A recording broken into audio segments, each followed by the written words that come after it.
Hello बच्चों, कैसे हो आप सब। आज मैं आपके लेके आऊँ बच्चों बायोलॉजी का आपका chapter 6 how do organisms reproduce. इस चैप्टर में रिप्रोडक्शन के बारे में हम पूरा चैप्टर है बायोलॉजी का।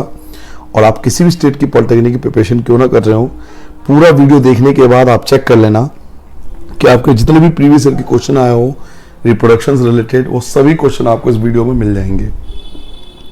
बच्चों पूरा चैप्टर हम पॉइंट टू पॉइंट कवर करेंगे। आप जानते हो कि ये कंपटीशन एग्जाम है और कंपटीशन एग्जाम में आपको एमसीक्यू बेस्ड सारे क्वेश्चन होते हैं। तो अगर आप पॉइंट टू पॉइंट स्टडी करते हो तो पूरा चैप्टर भी क्लियर होता है, आपको सब चैप्टर समझ में भी आ जाता है और एग्जाम को क्वालिफाई करना और भी आसान होता है। ऐसे मैं आपको हर वीडियो में अपने प्रीवियस रिजल्ट बताता हूँ। ये मेरे कुछ प्रीवियस रिजल्ट है जो आपको स्क्रीन पर आ रहा होगा, जिसमें आप देख सकते हो कि कितने टॉप लेवल के बच्चे जो रैंक है, एक एक बच्चे का रोल नंबर, एप्लीकेशन भी मैंने आपको दिया है। ऐसे ही 2017 में देखो, फिर रिपीटेड रिजल्ट आया, फिर 2018 का रिजल्ट भी आप देखोगे 183 गवर्नमेंट सिलेक्शन है टोटल, 2 पेजों का रिजल्ट आपको बताया। और 2019 में तो मैंने लाइव रिकॉर्डिंग की थी हर बच्चे का, जो टॉप होल्डर्स बच्चे थे हमारे, उनकी लाइव रिकॉर्डिंग करके सभी रिजल्ट मैंने यूट्यूब पे डाल रखा with roll number, application number, ये बताने के लिए कि एक एक रिजल्ट बच्चों ये ऑथेंटिक है। और अगर आप पॉइंट टू पॉइंट स्टडी करते हो तो आपकी रैंक भी बहुत अच्छी आ सकती है। तो चलिए स्टार्ट करते हैं आज का अपना चैप्टर। आज का हमारा चैप्टर है रिप्रोडक्शन। तो अपने पहले पॉइंट पे आते हैं बच्चों, रिप्रोडक्शन होता क्या है। Reproduction means to produce its own type of species. जब कोई ऑर्गेनिज्म अपने ही जैसे नए ऑर्गेनिज्म को रिप्रोड्यूस करता है, जब कोई ऑर्गेनिज्म अपने ही जैसे नए जीवों को उत्पन्न करता है तो उसे रिप्रोडक्शन कहते हैं। Reproduction means to produce its own type of species. जब कोई ऑर्गेनिज्म अपने ही जैसे जीवों को उत्पन्न करता है तो उसे रिप्रोडक्शन कहते हैं। Reproduction of 2 types. बच्चों रिप्रोडक्शन 2 टाइप के होते हैं, आसेक्सुअल एंड सेक्सुअल। रिप्रोडक्शन के 2 क्लासिफिकेशन की गई है, एक को बोलते हैं आसेक्सुअल रिप्रोडक्शन, एक होता है सेक्सुअल रिप्रोडक्शन। आसेक्सुअल रिप्रोडक्शन क्या होता है, इसमें जो सिंगल इंडिविजुअल होता है, मतलब एक अकेला जीव, single individual is capable of producing offspring. एक अकेला ही जीव अपने ही जैसे नए ऑर्गेनिज्म को पैदा कर सकता है, उसे हम असेक्सुअल रिप्रोडक्शन कहते हैं। For example amoeba. अमीबा क्या होता है बेटा, जब मैच्योर हो जाता है तो वो डिवाइड हो जाता है। तो एक अमीबा 2 पार्ट्स में बट गया तो उसने अपने ही जैसे नए ऑर्गेनिज्म को बना लिया, तो इसको असेक्सुअल रिप्रोडक्शन कहेंगे, कि जिसमें सिंगल इंडिविजुअल, एक अकेला ही जीव अपने ही जैसे ऑफस्प्रिंग को प्रोड्यूस कर सकता है, उसे हम असेक्सुअल रिप्रोडक्शन कहते हैं। तो सेक्सुअल रिप्रोडक्शन क्या होती है। सेक्सुअल रिप्रोडक्शन बच्चों 2 इंडिविजुअल की आवश्यकता होती है, एक मेल एंड फीमेल, जिसमें मेल एंड फीमेल दोनों मिलकर ऑफस्प्रिंग को पैदा करते हैं, चाइल्ड को, बच्चे को, बेबी को पैदा करते हैं, उसे असेक्सुअल रिप्रोडक्शन कहते हैं, यानी उसे सेक्सुअल रिप्रोडक्शन कहते हैं, सॉरी। असेक्सुअल रिप्रोडक्शन वो रिप्रोडक्शन होती है जिसमें केवल एक सिंगल इंडिविजुअल ऑफस्प्रिंग को प्रोड्यूस कर सकता है, और सेक्सुअल रिप्रोडक्शन वो रिप्रोडक्शन होती है जिसमें मेल एंड फीमेल 2 ऑर्गेनिज्म मिलकर ऑफस्प्रिंग को प्रोड्यूस करते हैं। अब असेक्सुअल रिप्रोडक्शन का एक मेथड होता है फीजन। तो फीजन क्या होता है आपको याद रखना है, फीजन की मेन डेफिनेशन याद रखनी है। Fission means division of cell. Division of cell यानी जब सेल डिवाइड हो जाता है, डिवाइड होकर न्यू ऑर्गेनिज्म बनाता है, तो उसे फीजन बोलते हैं। और फीजन बच्चों हमेशा यूनिसेलुलर ऑर्गेनिज्म में ही पाया जाता है। जब कोई unicellular organism division of cell के कारण, सेल डिवाइड होने के कारण न्यू ऑर्गेनिज्म प्रोड्यूस करता है, तो उसको फीजन कहते हैं। तो बात समझ लो बेटा, फीजन का मतलब होता है डिवीजन ऑफ सेल, सेल को डिवाइड करना। और ये डिवीजन किस में होता है, ये होता है यूनिसेलुलर ऑर्गेनिज्म के अंदर। Types of fission. बच्चों फीजन 2 टाइप के पाए जाते हैं, 2 प्रकार के फीजन पाई जाती है। फीजन 2 टाइप को बांटा जाता है, एक होता है बाइनरी फीजन और एक होता है मल्टीपल फीजन। बाइनरी फीजन बताया जाता है जब सेल 2 भागों में बढ़ जाता है। जब सेल 2 पार्ट में बढ़ जाता है तो उसे बोलते हैं बाइनरी फीजन। और जब सेल 2 से ज्यादा डॉटर सेल में, यानी 2 से ज्यादा पार्ट्स में बढ़ जाता है, तो उसे मल्टीपल फीजन कहते हैं। क्लियर हो गया बच्चों। फीजन 2 टाइप के होते हैं, एक होता है बाइनरी फीजन, एक होता है मल्टीपल फीजन। बाइनरी फीजन होता है जब सेल 2 पार्ट्स में बढ़ जाए तो उसे बोलते हैं बाइनरी फीजन, और जब सेल 2 से ज्यादा पार्ट्स में बढ़ जाता है उसे बोलते हैं मल्टीपल फीजन। तो आपको एग्जांपल याद रखना पड़ेगा कि कौन से ऑर्गेनिज्म में बाइनरी फीजन होता है और कौन से ऑर्गेनिज्म में मल्टीपल फीजन होता है। तो अमीबा एंड लक्ष्मीनिया, याद रखना बेटा, अमीबा एंड लक्ष्मीनिया इनमें पाया जाता है बाइंडरी फिजन। बाइंडरी फिजन याद रखोगे, वैसे मोस्टली देखा गया सबसे ज्यादा एग्जांपल अमीबा का जाता है कि अमीबा में कौन सा रिप्रोडक्शन मेथड पाया जाता है, तो आपको टिक करना है बाइंडरी फिजन। तो बाइंडरी फिजन के लिए दो याद रखो, एक अमीबा एंड लक्ष्मीनिया, इन दोनों में बाइंडरी फिजन होता है। और मल्टीपल फिजन में याद रखो प्लाज्मोडियम, प्लाज्मोडियम जो होता है उसमें मल्टीपल फिजन पाया जाता है। क्लियर हो गया? पहले हमने जाना फिजन क्या होता है। देखो फिजन का मतलब होता है डिवीजन ऑफ सेल, सेल को डिवाइड होना, ये यूनिसेलुलर में पाया जाता है। फिजन दो टाइप का होता है, binary fission, multiple fission. Binary fission जिसमें सेल दो पार्ट में बढ़ जाता है, मल्टीपल फिजन जब सेल दो से ज्यादा पार्ट बढ़ जाता है। बाइंडरी फिजन दो ऑर्गेनिज्म में पाया जाता है, अमीबा एंड लक्ष्मीनिया में, और मल्टीपल फिजन पाया जाता है प्लाज्मोडियम में। ठीक है, नेक्स्ट पॉइंट पे आते हैं, बडिंग। बडिंग एक असेक्सुअल रिप्रोडक्शन का मेथड होता है, और ये किसमें पाया जाता है? ये पाया जाता है ईस्ट एंड हाइड्रा में। इसमें जो ऑर्गेनिज्म होता है उसके बॉडी के ऊपर एक बर्ड डेवलप होता है, और ये बर्ड धीरे धीरे डेवलप होकर एक नया ऑर्गेनिज्म बनाता है, उसको हम बडिंग कहते हैं। तो बच्चों कभी भी डेफिनेशन आज तक एग्जाम पे नहीं आया। मोस्टली देखा गया कि एग्जाम में क्या आता है, एग्जांपल्स आते हैं कि हाइड्रा में कौन सा मेथड पाया जाता है या ईस्ट में कौन सा मेथड पाया जाता है रिप्रोडक्शन का। तो आपको याद रखना है बडिंग।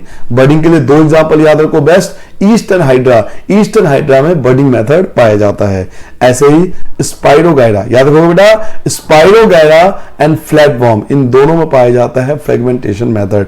ये भी असेक्सुअल रिप्रोडक्शन का एक मेथड होता है, फ्रेगमेंटेशन बोलते हैं। फ्रेगमेंटेशन के लिए दो एग्जांपल याद रखो, स्पाइरोगायरा एंड फ्लैटवर्म, इन दोनों में फ्रेगमेंटेशन पाया जाता है। वैसे स्पाइरोगायरा वाला क्वेश्चन एग्जाम में आ चुका है कि फ्रेगमेंटेशन मेथड इनमें से किसमें पाया जाता है, तो उसका आंसर स्पाइरोगायरा था जो प्रीवियस ईयर में आ चुका है। अब ये फ्रेगमेंटेशन होता क्या है, फ्रेगमेंटेशन किसे बोलते हैं?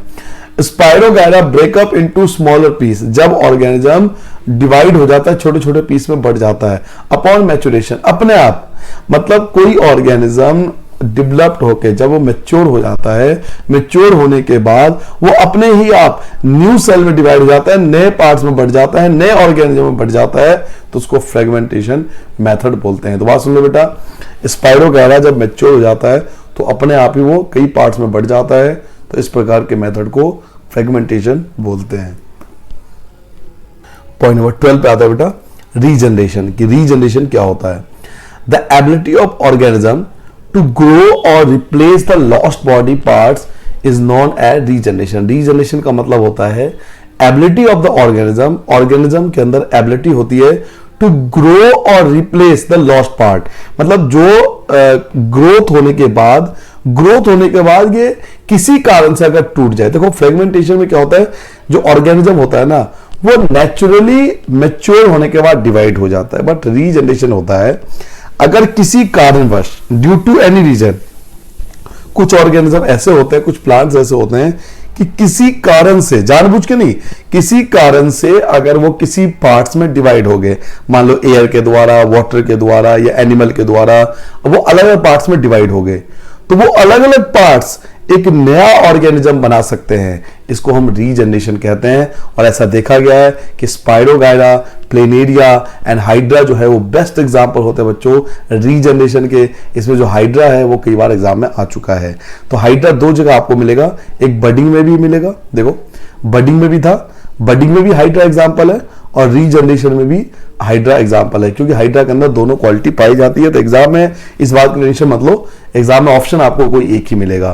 तो रीजनरेशन क्या होता है? देखो रीजनरेशन क्या होता है, कुछ ऑर्गेनिज्म ऐसे होते हैं जो अगर किसी कारण से, अपने आप नहीं, किसी कारण से अगर वो डिवाइड हो जाते हैं, तो हर एक डिवाइड हुआ पार्ट अपने आप ही न्यू ऑर्गेनिज्म को बना सकता है। इसको हम रीजनरेशन कहते हैं, नाम से पता लगता है रीजनरेट हो जाना। इसका एग्जांपल है spirogyra, planaria and hydra. Vegetative propagation, next part है वेजिटेटिव प्रोपोगेशन। बच्चों वेजिटेटिव प्रोपोगेशन एक मेथड होता है जिसमें हम न्यू प्लांट्स को ग्रो कर सकते हैं उसके रूट, स्टेम या लीफ के द्वारा। जब हम किसी प्लांट के रूट, जड़, स्टेम, तना और लीफ, पत्तों के माध्यम से, जड़, तना और पत्तियों के माध्यम से अगर हम न्यू प्लांट्स को ग्रोथ कर सकते हैं ना, तो उसको वेजिटेटिव प्रोपोगेशन कहते हैं। और इसका सबसे बेस्ट एग्जांपल मैं बताऊं, रोज, जो गुलाब होता है ना पौधा, वो अधिकतर वेजिटेटिव प्रोपोगेशन से ही प्रोड्यूस होता है। तो ऐसे बहुत सारे प्लांट्स हैं बच्चों जो वेजिटेटिव प्रोपोगेशन के कारण प्रोड्यूस होते हैं। तो आपको याद रखना है वेजिटेटिव प्रोपोगेशन होता क्या है।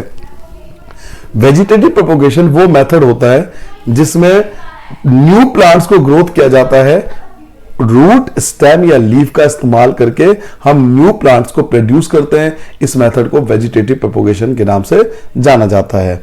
आपको पूछा जाएगा, आपको याद रखना है कि रूट्स के द्वारा, वो कौन से प्लांट है जो रूट्स के द्वारा ग्रोथ करते हैं, रूट्स के द्वारा न्यू प्लांट ग्रोथ होता है, गुआवा, स्वीट पोटैटो, ये दो ऐसे हैं जो रूट्स के द्वारा न्यू प्लांट ग्रोथ होता है। स्टेम, स्टेम से बनने वाले न्यू प्लांट कौन कौन से हैं, तो पोटैटो, जिंजर, टर्मरिक और अनियन और गार्लिक, ये सभी प्लांट जो है बच्चों वो स्टेम के द्वारा न्यू प्लांट ग्रोथ करते हैं। और लीफ के द्वारा मोस्ट सबसे ज्यादा इंपॉर्टेंट है ब्रायोफाइलम। और आप प्रीवियस ईयर का पेपर जरूर चेक कर लेना, मैंने यूट्यूब पे भी डाल रखा है, मोस्टली सबसे ज्यादा यही आता है। लीफ के द्वारा, लीफ पत्तों के द्वारा न्यू प्लांट ग्रोथ होता है, उसका बेस्ट एग्जांपल है ब्रायोफाइलम। पहले आपको वेजिटेटिव प्रोपोगेशन समझना पड़ेगा। वेजिटेटिव प्रोपोगेशन वो मेथड होता है जिसमें प्लांट्स के रूट, स्टेम और लीफ का इस्तेमाल करके न्यू प्लांट्स की ग्रोथ की जाती है। रूट्स के द्वारा guava and sweet potato grow की जाती है, स्टेम के द्वारा पोटैटो, जिंजर, टर्मरिक, अनियन और गार्लिक रिप्रोड्यूस की जाती है, और लीफ के द्वारा ब्रायोफाइलम रिप्रोड्यूस की जाती है। बच्चों वेजिटेटिव प्रोपोगेशन के अंदर 4 मेथड आते हैं। वेजिटेटिव प्रोपोगेशन के अंदर 4 मेथड आते हैं और चारों का कम से कम एक एक एग्जांपल याद कर लेना। जैसे वेजिटेटिव प्रोपोगेशन का पहला मेथड होता है ग्राफ्टिंग। रोज को ग्रो किया जाता है ग्राफ्टिंग मेथड से। रोज, वैसे मैं आपको बताऊं, रोज हर किसी में आता है क्योंकि इसमें सारे मेथड पाए जाते हैं। तो अब पहले आप याद कर लो वेजिटेटिव प्रोपोगेशन में वो कौन कौन से 4 मेथड है। पहला होता है ग्राफ्टिंग, दूसरा होता है cutting, grafting, cutting, layering and tissue culture. Clear हो गया। वेजिटेटिव प्रोपोगेशन के अंदर 4 मेथड आते हैं। एक को बोलते हैं ग्राफ्टिंग, एक को बोलते हैं कटिंग, एक को बोलते हैं लेयरिंग और एक को बोलते हैं टिश्यू कल्चर। तो चारों में क्या डिफरेंस है, ये चारों के एग्जांपल आपको याद रखना है। ग्राफ्टिंग का एग्जांपल है रोजेस, कटिंग का एग्जांपल भी रोजेस है, लेयरिंग का एग्जांपल भी रोजेस है। तो आप देखते हो कि ग्राफ्टिंग, कटिंग और लेयरिंग तीनों में ही रोजेस। तो अगर इस प्रकार का क्वेश्चन आ जाए तो रोजेस अगर ऑप्शन हो, गुलाब अगर ऑप्शन हो, तो आप आंख बंद करके उसको टिक कर देना, क्योंकि रोजेस ग्राफ्टिंग में भी आ रहा है, रोजेस कटिंग में भी आ रहा है, रोजेस लेयरिंग में भी आ रहा है। लेयरिंग में इसके अलावा मैंगो, एप्पल, अधिकतर फ्रूट जो होते हैं वो लेयरिंग मेथड से ग्रोथ होती है। और टिश्यू कल्चर का बेस्ट एग्जांपल है ऑर्चिड। ऑर्चिड बच्चों एक सजावटी प्लांट होता है, इसमें घर में हम सजाने के लिए यूज करते हैं ऑर्चिड प्लांट। तो ये टिश्यू कल्चर द्वारा ग्रोथ होती है। तो ये तो आपके वेजिटेटिव प्रोपोगेशन के अंदर 4 मेथड। अब आता है स्पोर फॉर्मेशन। स्पोर फॉर्मेशन के कारण बनने वाला कौन सा न्यू ऑर्गेनिज्म है, तो याद रखना है राइजोपस। राइजोपस जो होता है वो स्पोर फॉर्मेशन के कारण होता है। मैं आपको स्टार्टिंग में बता चुका हूं, मेन आप एग्जांपल पे फोकस करो, क्योंकि सबसे ज्यादा एग्जाम में एग्जांपल ही पूछे जाते हैं कि कौन से मेथड से कौन सा प्लांट ग्रोथ होता है। तो स्पोर फॉर्मेशन के कारण कौन सा प्लांट ग्रोथ होता है, स्पोर फॉर्मेशन के कारण बच्चों राइजोपस की फॉर्मेशन होती है। नेक्स्ट क्या है, in reproductive cell the number of chromosome and the amount of DNA is half to the non productive cell. जी हाँ, याद रखना 2 प्रकार के सेल होते हैं हमारी बॉडी में। एक होता है बच्चों रिप्रोडक्टिव सेल और एक को बोलते हैं नॉन रिप्रोडक्टिव सेल। ठीक है, 2 प्रकार के सेल होते हैं हमारी बॉडी में, एक को बोलते हैं रिप्रोडक्टिव सेल और एक को बोलते हैं नॉन रिप्रोडक्टिव सेल। तो जो रिप्रोडक्टिव सेल होते हैं ना, उसके अंदर क्रोमोसोम और डीएनए, रिप्रोडक्टिव सेल के अंदर जो क्रोमोसोम और डीएनए होते हैं वो आधे होते हैं, हाफ होते हैं। किसके कंपैरिजन, नॉन रिप्रोडक्टिव सेल के कंपैरिजन। दोबारा सुन लो, हमारी बॉडी में 2 प्रकार के सेल पाए जाते हैं, एक होता है रिप्रोडक्टिव सेल, एक होता है नॉन रिप्रोडक्टिव सेल। ठीक है, पहली चीज क्लियर हो गई। दूसरी बात, रिप्रोडक्टिव सेल के अंदर जो क्रोमोसोम एंड डीएनए होते हैं वो आधे होते हैं, वो हाफ होते हैं। किसके comparison, as compare to non reproductive cell के कंपैरिजन। जो डीएनए क्रोमोसोम होंगे वो आधे होंगे रिप्रोडक्टिव सेल के अंदर। ठीक है, नेक्स्ट पॉइंट है, 2 germ cell are same in simple organism. जो जर्म सेल होते हैं वो सेम होंगे किसके, सिंपल ऑर्गेनिज्म में। जो सिंपल ऑर्गेनिज्म होंगे उनके जर्म सेल जो होते हैं वो सेम होते हैं, जबकि 2 जर्म सेल डिफरेंट होते हैं कॉम्प्लेक्स ऑर्गेनिज्म। कॉम्प्लेक्स ऑर्गेनिज्म में एनिमल आते हैं, हम लोग जो ह्यूमन वगैरह है वो कॉम्प्लेक्स ऑर्गेनिज्म है। तो हमारे जो जर्म सेल होते हैं बच्चों, मेल और फीमेल के, वो अलग अलग होते हैं। तो क्या लिखा हुआ है, 2 germ cell different in complex organism. जो जर्म सेल होंगे वो अलग अलग होंगे कॉम्प्लेक्स ऑर्गेनिज्म है, जबकि जर्म सेल सेम होंगे किसमें, सिंपल ऑर्गेनिज्म में। सिंपल ऑर्गेनिज्म में जर्म सेल सेम होते हैं, कॉम्प्लेक्स ऑर्गेनिज्म में जर्म सेल अलग अलग होते हैं। जो फीमेल गैमेट्स होता है बच्चों, फीमेल में पाए जाने वाला गैमेट्स, फीमेल जो गैमेट्स होता है वो फूड को स्टोर करता है। वैसे आपको बता दूं, फीमेल गैमेट्स का नाम होता है एग, जिसे हम ओवा बोलते हैं। ओवा या एग सेल पाया जाता है, फीमेल के अंदर एग सेल पाया जाता है जिसको ओवा बोलते हैं। वो क्या करता है, वो फूड को स्टोर करता है और इसका साइज लार्ज होता है as compare to male gametes. Male gametes का साइज छोटा होता है। देखो नेक्स्ट पॉइंट यही है, मेल गैमेट्स क्या है, मोटाइल होता है। मोटाइल मतलब वो मूवमेंट कर सकता है, वो एक प्लेस से दूसरे प्लेस जा सकता है, लेकिन इसका साइज छोटा होता है और ये फूड को बिल्कुल स्टोर नहीं करता। देखिए male gametes and female gametes आपको समझना पड़ेगा। मेल गैमेट्स बोलते हैं एग को, जो एग रिप्रोड्यूस करेगी वो फीमेल गैमेट्स होगा, और जो स्पर्म होगा वो मेल गैमेट्स होगा। तो फीमेल गैमेट्स का नाम याद रखो एग, और मेल गैमेट्स का याद रखो बेटा स्पर्म। जो फीमेल गैमेट्स होता है वो फूड को स्टोर करता है, उसका साइज बड़ा होता है। मेल गैमेट जो स्पर्म होता है हमारा, वो मोटाइल होता है और ये जो होता है साइज में छोटा होता है as compare to female gametes. Various parts of flower, एक फ्लावर के बच्चों 4 पार्ट्स बताए जाते हैं। फ्लावर को याद रखना है, फ्लावर के अंदर 4 पार्ट्स होते हैं। फ्लावर के अंदर मतलब फ्लावर को 4 भागों में बांटा जाता है। एक होता है सेपल्स, एक होता है आपका पेटल्स, एक को बोलते हैं स्टेमन और एक को बोलते हैं कार्पेल, और कार्पेल को कई बार पिस्टिल भी बोला जाता है। याद रखना फ्लावर के कितने पार्ट्स होते हैं अगर एग्जाम में, तो 4 पार्ट्स होते हैं। कौन कौन से, सेपल, पेटल, स्टेमन एंड पिस्टिल, या हम कार्पेल भी बोल सकते हैं। फ्लावर्स के 4 पार्ट्स होते हैं, सेपल, पेटल, स्टेमन एंड कार्पेल। ठीक है, इनमें जो स्टेमन होता है ना फ्लावर के अंदर, स्टेमन जो होता है वो मेल पार्ट होता है, मेल रिप्रोडक्टिव ऑर्गन बोलते हैं। और जो पिस्टिल होता है या कार्पेल होता है बच्चों, ये फीमेल रिप्रोडक्टिव ऑर्गन्स होते हैं। बच्चों फ्लावर के अंदर 4 पार्ट्स होते हैं। पहले देखो मैंने आपको क्या बताया, फ्लावर के अंदर 4 पार्ट्स होते हैं, sepal, petal, स्टेमन and carpel. Sepal petals हटा दो, ये जो स्टेमन है, ये स्टेमन देखो लास्ट में मैन आ रहा है ना, ऐसे याद कर लो आप, मैन लास्ट में मैन आ रहा है तो आपको याद भी रहेगा। स्टेमन जो होता है ये मेल रिप्रोडक्टिव ऑर्गन होता है फ्लावर का, और कार्पेल जो होता है वो फीमेल रिप्रोडक्टिव ऑर्गन होता है फ्लावर का। ठीक है, यही 22 पॉइंट हमें बताता है। नेक्स्ट आता है बच्चों 23 पे, बाइसेक्सुअल फ्लावर क्या होती है, और दो flower which have both स्टेमन and pistil. ऐसे फ्लावर जिनमें स्टेमन और पिस्टिल दोनों हो, यानी मेल पार्ट और फीमेल पार्ट दोनों हो। जो फ्लावर है, ऐसे फ्लावर जिसमें स्टेमन एंड पिस्टिल दोनों होंगे, उन्हें बाइसेक्सुअल फ्लावर बोलेंगे। और यूनिसेक्सुअल फ्लावर क्या होता है, इसका उल्टा कर दो, ऐसे फ्लावर जिसमें या तो स्टेमन होगा या पिस्टिल होगा, यानी स्टेमन और पिस्टिल में से अगर कोई एक है, मेल रिप्रोडक्टिव ऑर्गन या फीमेल रिप्रोडक्टिव ऑर्गन में से कोई एक है, तो वो यूनिसेक्सुअल फ्लावर कहलाता है। और अगर स्टेमन पिस्टिल दोनों है तो बाइसेक्सुअल फ्लावर कहलाता है। मैं दोबारा आपको बताता हूं बेटा, बाइसेक्सुअल फ्लावर क्या होती है, ऐसे फ्लावर जो जिसमें स्टेमन और पिस्टिल दोनों पाया जाता है। और यूनिसेक्सुअल फ्लावर वो फ्लावर होता है जिसमें केवल स्टेमन या पिस्टिल में से कोई एक पाया जाता है।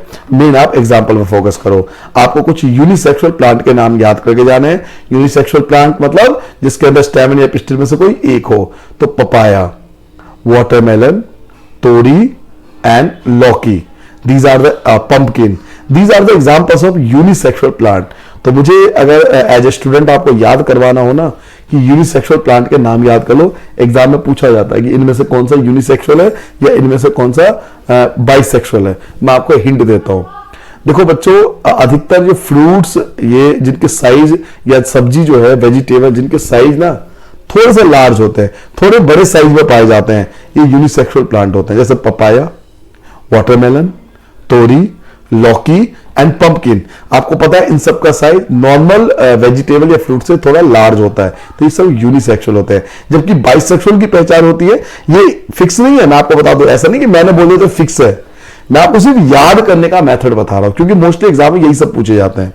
तो बाइसेक्सुअल फ्लावर का एग्जाम्पल क्या है, हेबिस्कस एंड मस्टर्ड। अगर आप एग्जैक्ट याद कर सको तो ऊपर वाला, इससे बढ़िया तो कोई बात ही नहीं हो सकती।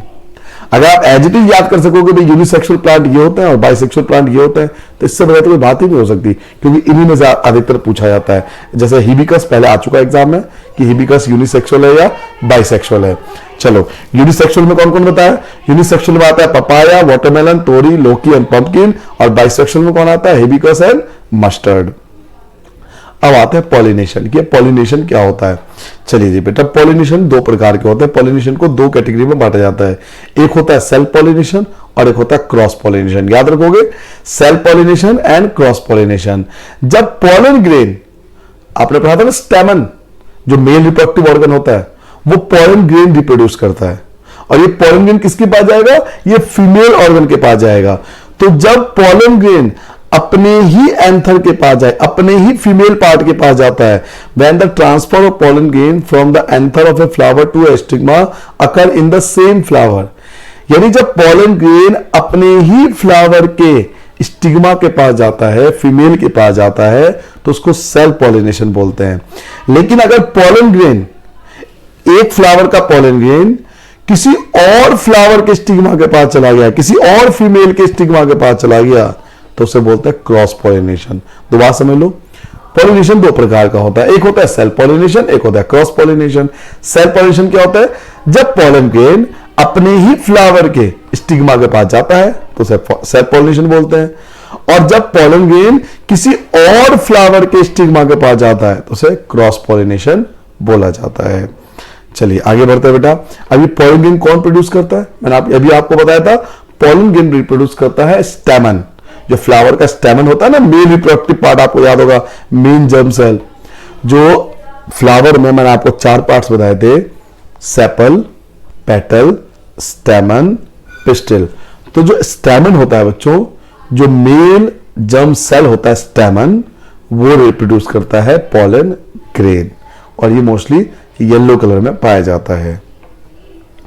ओव्यूल्स, अभी मैंने आपको बताया था, ओव्यूल्स बोल लो, ओवा बोल लो या एग सेल बोल लो, 3 नाम है, ओव्यूल्स, ओवा या एग सेल। ये कौन रिप्रोड्यूस करता है? ये इसे फीमेल गैमेट्स बोलते हैं। जो मैंने आपको कहा था, इसका साइज लार्ज होता है और ये फूड को स्टोर करता है। कौन? ओव्यूल्स। नेक्स्ट पॉइंट क्या है? नेक्स्ट पॉइंट है आपका जर्मिनेशन। जर्मिनेशन क्या होता है? जर्मिनेशन किसे कहते हैं? तो एक प्रोसेस का नाम है इन विच एम्ब्रियो, जो एम्ब्रियो होता है ना, डेवलप्ड हो जाता है और सीड्स में कन्वर्ट हो जाता है। तो जब एम्ब्रियो डेवलप्ड होकर सीड्स में कन्वर्ट हो जाता है तो उस प्रोसेस को जर्मिनेशन बोला जाता है। तो बात समझ लो बेटा, ये एक प्रोसेस का नाम है। जब एम्ब्रियो डेवलप्ड होकर सीड बन जाता है, तो आपको केवल इतना याद रखना है, when embryo developed into seed it is called germination. मैं आपको पहले वीडियो का हर वीडियो में बताता हूं, केवल मेन चीजों पर फोकस करो कि हमें याद क्या करना है, तो आपकी रैंक एक बार में आ जाएगी। जर्मिनेशन के लिए आपको केवल इतना याद रखना है कि जब एम्ब्रियो डेवलप्ड होकर सीड्स में कन्वर्ट हो जाता है तो उसको जर्मिनेशन बोलते हैं। नेक्स्ट है पुबर्टी। पुबर्टी क्या होता है? The particular age eight which the reproductive system become functional. जब हमारा रिप्रोडक्टिव सिस्टम फंक्शनल हो जाता है, काम करना स्टार्ट कर देता है, तो उस एज को हम पुबर्टी कहते हैं। मेल और फीमेल में, लड़कों और लड़कियों में जो पुबर्टी होती है वो एज होती है जिसके अंदर हमारा रिप्रोडक्टिव सिस्टम जब फंक्शनल करने लग जाता है तो उसको हम पुबर्टी बोलते हैं। ऐसा देखा गया है कि लड़कियों में पुबर्टी पहले होती है, लड़कों में पुबर्टी एज बाद में आती है। लड़कियों में, फीमेल के अंदर पुबर्टी मोस्टली 10 से 12 एज से स्टार्ट हो जाता है, जबकि लड़कों में पुबर्टी कब स्टार्ट होता है? लड़कों में पुबर्टी 13 से 14 से स्टार्ट होता है। क्लियर हो गया? फीमेल में पुबर्टी कब स्टार्ट होती है? 10 से 12 इयर्स में, और मेल में पुबर्टी कब स्टार्ट होती है? 13 से 14 इयर्स में स्टार्ट होती है पुबर्टी एज। ठीक है? पुबर्टी एज क्या होता है? वो एज जिसमें हमारा रिप्रोडक्टिव सिस्टम फंक्शनल करने लगता है, काम करने लगता है। तो मेल और फीमेल का एज अलग अलग होता है।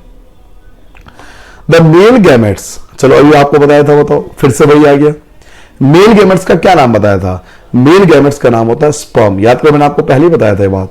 मेल गैमेट्स का नाम स्पर्म होता है और ये मोटाइल होता है, इसका साइज छोटा होता है। कई बातें आपको पहले ही बताता हूं, बार बार रिपीट करता हूं। क्यों रिपीट करता हूं? क्योंकि अलग अलग ईयर में अलग अलग तरीकों से पूछा जाता है। तो आपको मेल गैमेट्स याद रखना बच्चों, स्पर्म होता है, यह मोटाइल होता है और इसका साइज छोटा होता है। जबकि फीमेल गैमेट, शायद मैं 5वीं या 6वीं बार बता रहा हूं, फीमेल गैमेट्स होता है एग सेल, इसको हम एग सेल भी बोलते हैं, इसको हम ओवा भी बोलते हैं, इसको हम ओव्यूल्स भी बोलते हैं। अब एग बोल लो, ओवा बोल लो, ओव्यूल्स बोल लो, आपको तीनों याद रखना पड़ेगा क्योंकि ऑप्शन पे डिपेंड करता है कि ऑप्शन में क्या लिखा हुआ है। तो मेल गैमेट्स स्पर्म होता है, फीमेल गैमेट्स एग होता है। ठीक है, जब स्पर्म एंड एग आपस में मिलेंगे, जब स्पर्म एंड एग आपस में मिलते हैं ना, उसको बच्चों फर्टिलाइजेशन बोलते हैं। क्या बोलते हैं? फर्टिलाइजेशन। क्या होता है fertilization? The fusion of male and female gametes. जब मेल गैमेट्स और फीमेल गैमेट्स आपस में मिल जाते हैं तो उसको फर्टिलाइजेशन बोलते हैं। मेल गैमेट्स मतलब स्पर्म, फीमेल गैमेट्स मतलब एग। तो हम ये भी तो बोल सकते हैं कि जब स्पर्म एंड एग आपस में मिल जाते हैं तो उसको फर्टिलाइजेशन नाम से जाना जाता है। अब फर्टिलाइजेशन दो टाइप के होते हैं। There are two types of fertilization. Fertilization बच्चों दो प्रकार के होते हैं। एक होता है इंटरनल फर्टिलाइजेशन, एक होता है external fertilization. External fertilization, external fertilization वो फर्टिलाइजेशन होता है जो आउटसाइड द बॉडी, यानी बच्चे जो पैदा होते हैं बॉडी के बाहर पैदा होते हैं, शरीर के अंदर डेवलप नहीं होते, वो शरीर के बाहर डेवलप्ड होते हैं। जैसा कि फ्रॉग में जो फ्रॉग वगैरह होते हैं, मेढक वगैरह होते हैं, उनमें एक्सटर्नल फर्टिलाइजेशन पाया जाता है, यानी ये अपने बच्चों को बॉडी के बाहर डेवलप करते हैं। जबकि एक होता है इंटरनल फर्टिलाइजेशन। इंटरनल फर्टिलाइजेशन का मतलब है जब बच्चा बॉडी के अंदर डेवलप्ड होता है। और ह्यूमन इसका बेस्ट एग्जांपल आप सब जानते हो। ह्यूमन में यानी हम सब जो होके आए हैं वो 9 मंथ जो मदर का वॉर्म होता है, गर्भ होता है, उसके अंदर रह के आए। तो हमारे अंदर इंटरनल फर्टिलाइजेशन, ह्यूमन में इंटरनल फर्टिलाइजेशन पाई जाती है और फ्रॉग वगैरह में एक्सटर्नल फर्टिलाइजेशन पाई जाती है। तो फर्टिलाइजेशन दो टाइप की होती है। एक होता है एक्सटर्नल फर्टिलाइजेशन जिसका बेस्ट एग्जांपल फ्रॉग है, एक होता है इंटरनल फर्टिलाइजेशन जिसका best example animals and human है। नेक्स्ट बात करते हैं मेल रिप्रोडक्टिव ऑर्गन की, कि मेल रिप्रोडक्टिव ऑर्गन में क्या क्या आता है। बच्चों मेल रिप्रोडक्टिव ऑर्गन में सबसे पहला आता है टेस्टिस। आपको याद रखना, मेन फोकस करो मार्क्स पे कि मार्क्स कैसे आएंगे, किस प्रकार से हमारा आंसर सही होगा। देखो मेल रिप्रोडक्टिव सिस्टम का मेन पार्ट होता है टेस्टिस, और ये आउटसाइड द एब्डोमेन होता है, शरीर के बाहर होता है। क्यों बाहर होता है? ताकि ये बॉडी के टेम्परेचर से इसका टेम्परेचर थोड़ा सा कम हो, which provide optimum temperature for the formation of sperm.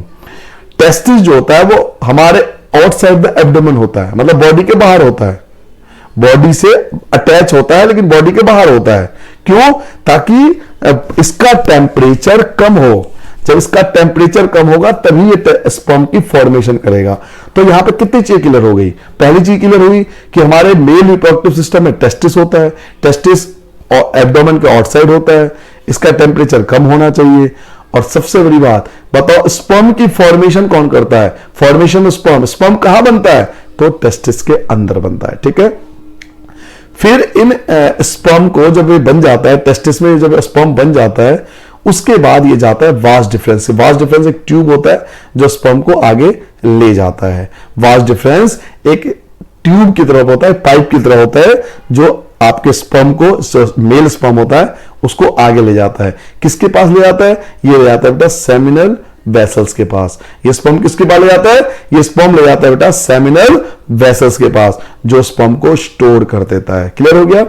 Testis ने स्पर्म की फॉर्मेशन करी, वास डिफरेंस एक ट्यूब होता है जो उस स्पर्म को ले जाता है सेमिनल वेसल्स के पास।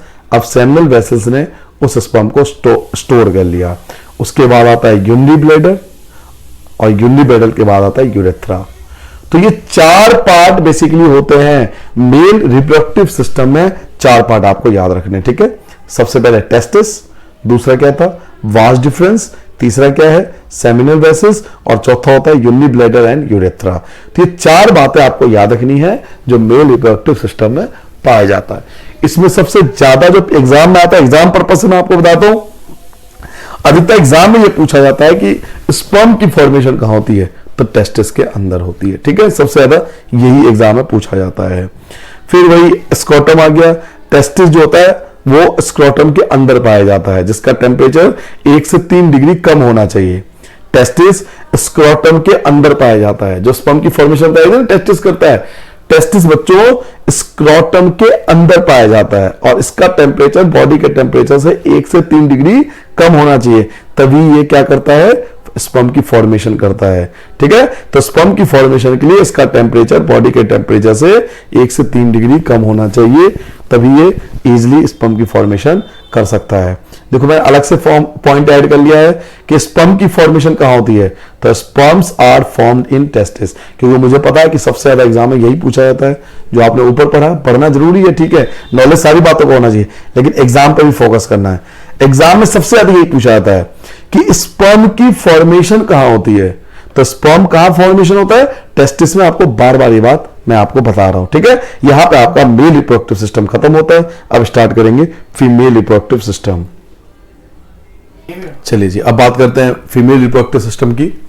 सबसे पहला पॉइंट आपको जाना बेटा, फीमेल रिप्रोडक्टिव सिस्टम में अब पेयर ऑफ ओवरीज पाई जाती है। पेयर ऑफ ओवरीज का मतलब 2 ओवरीज होते हैं, एक लेफ्ट साइड एंड एक right side, which are located in the abdominal cavity near the kidney. Kidney के पास 2, आपको याद रखना, पेयर ऑफ ओवरीज पाई जाती है फीमेल रिप्रोडक्टिव सिस्टम के अंदर, और ये दोनों किडनी के पास होती है।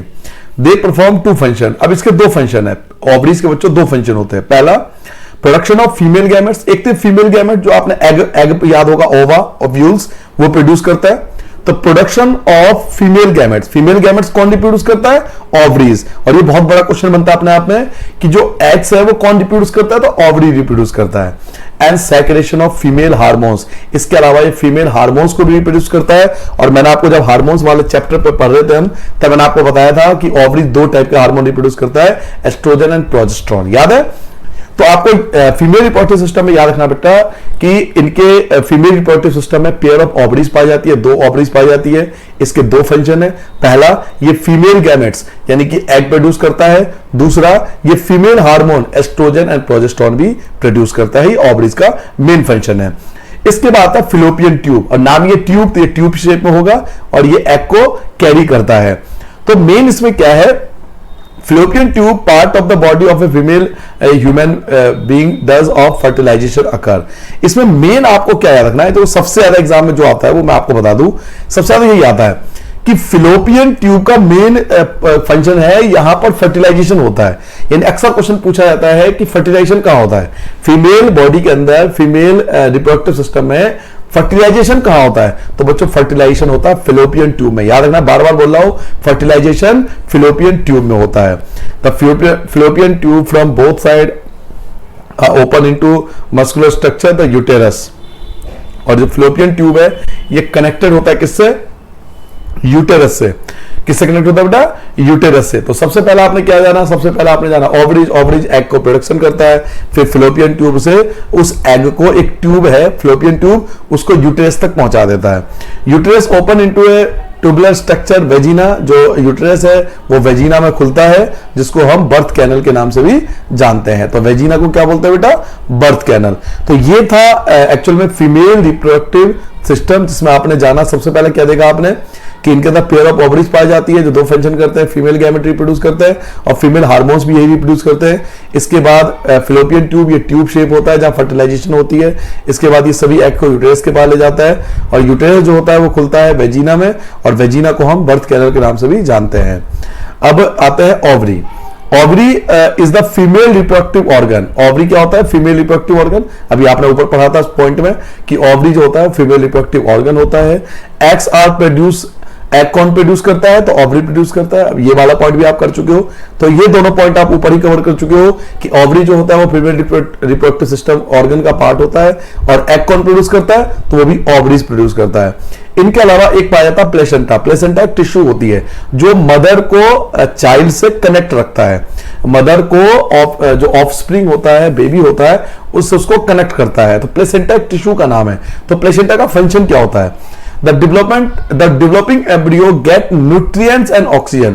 बच्चों मदर से बेबी तक जितने भी न्यूट्रिएंट्स, खाना और ऑक्सीजन पहुंचता है वो प्लेसेंटा के माध्यम से पहुंचता है, through placenta from the mother. Mother से उसके बच्चे तक, मदर से उसके बच्चे तक, जो गर्भ में बच्चा है वहां तक न्यूट्रिएंट्स एंड ऑक्सीजन पहुंचाने का काम कौन करता है, प्लेसेंटा टिश्यू करता है। इसके अलावा ये कार्बन डाइऑक्साइड और एक्सक्रीटरी प्रोडक्ट, जो बच्चा होता है ना, जो गर्भ के अंदर बच्चा होता है, ओवरी के अंदर बच्चा है, वो जो वेस्ट प्रोडक्ट रिमूव का काम भी प्लेसेंटा ही करता है। तो प्लेसेंटा के दो काम है, एक तो न्यूट्रिएंट ऑक्सीजन को बच्चों तक पहुंचाना और बच्चे के वेस्ट प्रोडक्ट है उसको रिमूव करना।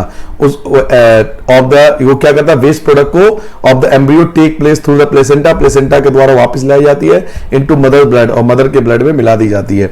तो बेसिकली आपको इतनी बातें ना याद करके दो बेसिक बातें याद कर लो कि प्लेसेंटा का काम है न्यूट्रिएंट्स और ऑक्सीजन पहुंचाना बच्चे तक, और बच्चे का जो वेस्ट है उसको रिमूव भी करना प्लेसेंटा का ही फंक्शन है। तो ये दो फंक्शन आपको याद रखना है प्लेसेंटा के बेसिकली।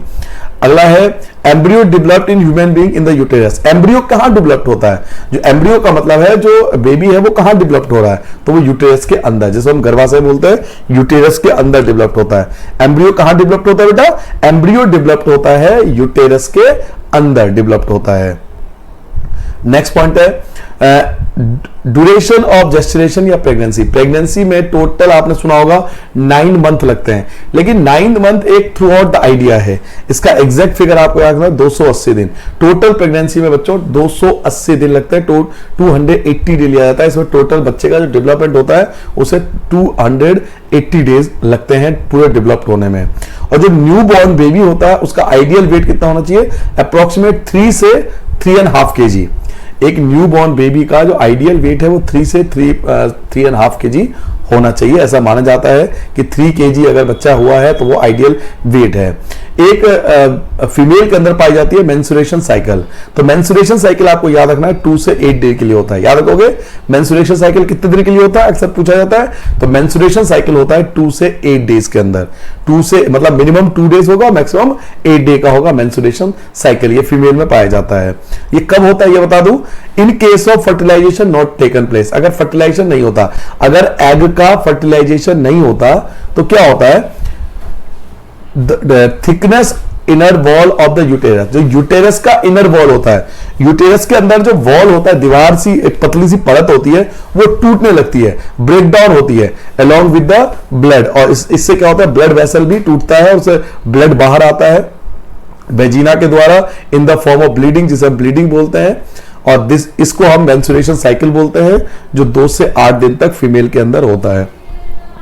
तो इतनी सारी बातें याद करने के बजाय आप सिंपल याद ये कर लो कि मेंस्ट्रुएशन साइकिल 2 से 8 दिनों तक चलता है, पहला पॉइंट।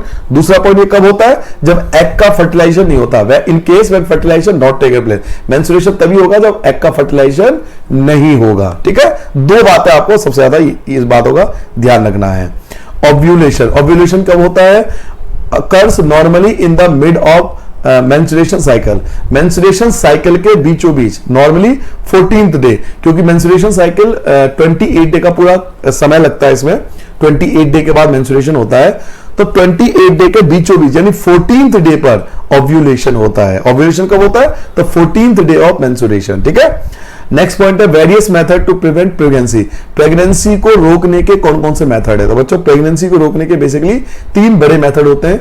एक होता है केमिकल मेथड जिससे हम प्रेगनेंसी को रोक सकते हैं, एक सर्जिकल मेथड जिससे हम प्रेगनेंसी को रोक सकते हैं, और एक फिजिकल मेथड या फिजिकल बैरियर बोलते हैं जिससे प्रेगनेंसी को रोका जा सकता है। प्रेगनेंसी को रोकने के लिए मॉडर्न साइंटिस्ट ने 3 मेथड इजाद किए हैं। एक को बोलते हैं केमिकल मेथड, एक होता है सर्जिकल मेथड और एक होता है फिजिकल मेथड।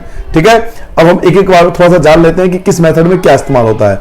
जो फिजिकल बैरियर होता है, सब फिजिकल मेथड होते हैं, इसके अंदर हम कंडोम का इस्तेमाल करते हैं। जो मेल होते हैं वो कंडोम का इस्तेमाल करते हैं फिजिकल मेथड में। वहीं एक आता है सर्वाइकल कैप, ये सर्वाइकल कैप फीमेल के लिए आता है जो फिजिकल मेथड में आता है। तो फिजिकल मेथड में आपको 2 वर्ड याद रखने, कंडोम एंड सर्वाइकल कैप जो होते हैं ये फिजिकल मेथड के अंदर आते हैं। केमिकल मेथड की बात करें तो केमिकल मेथड में ड्रग्स आते हैं, ड्रग्स मतलब दवाई, पिल्स आते हैं, इसको पिल्स बोलते हैं, गोलियां आती है जो ले ली जाती है 48 आवर्स के अंदर ले ली जाती है प्रेगनेंसी को रोकने के लिए। लेकिन केमिकल मेथड्स के बहुत ज्यादा साइड इफेक्ट होते हैं, इसलिए कहा जाता है कि केमिकल मेथड का इस्तेमाल नहीं करना चाहिए नॉर्मली बिना डॉक्टर से पूछे हुए। तो एक हो गया फिजिकल मेथड, एक हो गया आपका केमिकल मेथड जिसमें हम पिल्स का इस्तेमाल करते हैं, और इनके अलावा एक आता है आईयूसीडी। आईयूसीडी की फुल फॉर्म एक बार एग्जाम में आ चुका है। आईयूसीडी के आपको फुल फॉर्म याद रखना है, इंट्रायूटेरिन कॉन्ट्रासेप्टिव डिवाइस। ठीक है, आईयूसीडी की फुल फॉर्म एग्जाम में आ चुका है। क्या फुल फॉर्म है इसका याद रखना, इंट्रा यूटेरिन कॉन्ट्रासेप्टिव डिवाइस, ये आईयूसीडी की फुल फॉर्म है। These are used to plant in uterus, ये यूटेरस में प्लेस कर दी जाती है टू प्रिवेंट स्पर्म, ताकि स्पर्म के साथ एग ना मिल सके। और कॉपर्टी इसका बेस्ट एग्जांपल है। ठीक है, कॉपर टी जो होता है वो आईयूसीडी के अंदर आता है। एक तो आईयूसीडी की फुल फॉर्म याद रखनी है। आईयूसीडी की फुल फॉर्म क्या होती है? Intra uterine contraceptive device. एक तो फुल फॉर्म पूछता है। दूसरा, इसके अंदर क्या होता है बेटा? यूटेरस के अंदर क्या करते हैं? यूटेरस में लगा देता है कॉपर टी। यूटेरस के अंदर कॉपर टी लगाने से जो एग होता है वो स्पर्म के साथ मिल नहीं पाता। इसके अलावा आता है सर्जिकल मेथड। सर्जिकल मेथड में क्या करते हैं? सर्जिकल मेथड सबसे बेस्ट मेथड माना जाता है बर्थ कंट्रोल का। इसको हम एस्ट्रलाइजेशन भी बोलते हैं। एस्ट्रलाइजेशन भी इसको बोला जाता है सर्जिकल मेथड में। इसमें छोटा सा ऑपरेशन होता है, सर्जिकल मेथड के अंदर छोटा सा ऑपरेशन होता है जिससे स्पर्म या एग को रोका जा सकता है, उसके रास्ते को डिसकंटिन्यू कर दिया जाता है, उसे ब्लॉक कर दिया जाता है। तो सर्जिकल मेथड मेल में भी पाया जाता है और फीमेल में भी किया जा सकता है। तो फीमेल एंड मेल दोनों में सर्जिकल मेथड किया जा सकता है ताकि स्पर्म के रास्ते को रोका जा सके या एग के रास्ते को रोका जा सके। एक आपको एड्स की फुल फॉर्म याद रखनी है इस चैप्टर में। तो एड्स की फुल फॉर्म आपको सबको याद होना चाहिए, एक्वायर्ड इम्यूनो डेफिशिएंसी सिंड्रोम। याद रखोगे, एक्वायर्ड इम्यूनो डेफिशिएंसी सिंड्रोम, ये एड्स की फुल फॉर्म होती है, एक्वायर्ड इम्यूनो डेफिशिएंसी सिंड्रोम। और एड्स कौन से वायरस से होता है? तो एड्स होता है एचआईवी वायरस से।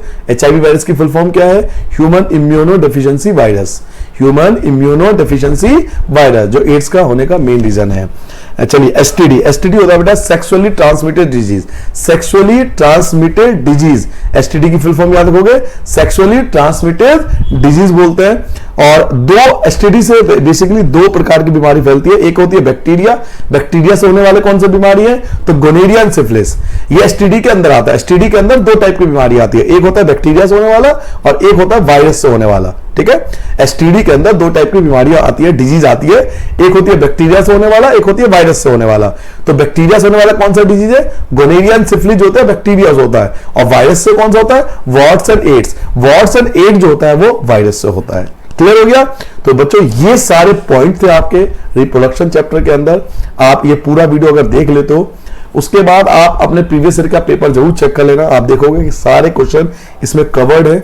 एक भी पॉइंट्स आपको ऐसा नहीं मिलेगा कि आपको आउट ऑफ सिलेबस आपको लगे पेपर में, अगर आप इसके पूरी तैयारी कर लेते हो। तो पूरा चैप्टर अच्छे से आप कर लो, उसे अच्छे से नोट कर लो बेटा, अच्छे से पढ़ना। आपको बेस्ट विशेष मेरी तरफ से। अगर आप पूरे पॉइंट टू पॉइंट नोट्स बना लेते हो तो आपको आधी चीजें यहीं पे याद हो जाएगी।